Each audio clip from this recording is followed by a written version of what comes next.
A monk in a garden with 10,000 pea plants.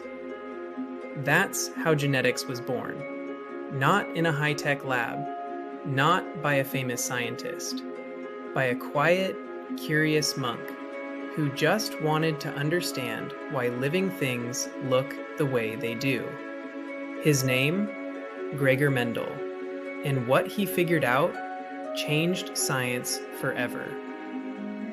Gregor Johann Mendel was born in 1822 in a tiny village in what is now the Czech Republic.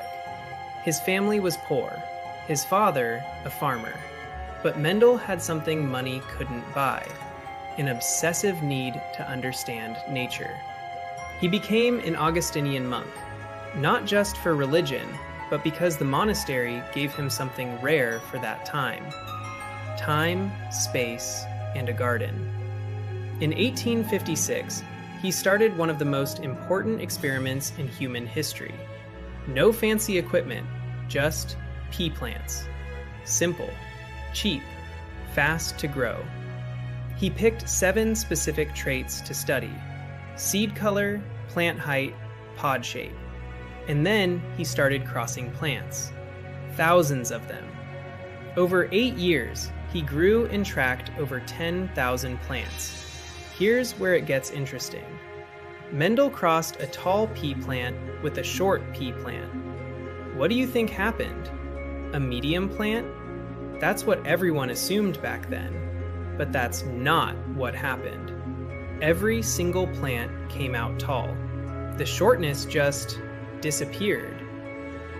But then, Mendel crossed those tall plants with each other, and suddenly, short plants came back in an exact ratio: 3 tall, 1 short. Every single time. Not random, not chaos, a pattern. Mendel realized something no one had ever understood before. Traits are passed down in invisible units. We now call them genes. Some genes are dominant. They show up loudly. Some genes are recessive. They hide, but they never disappear. Think of it like this. Dominant gene equals a loud voice in a crowded room. Recessive gene equals a whisper. Still there, just not heard until the room goes quiet. That's why shortness disappeared in the first cross.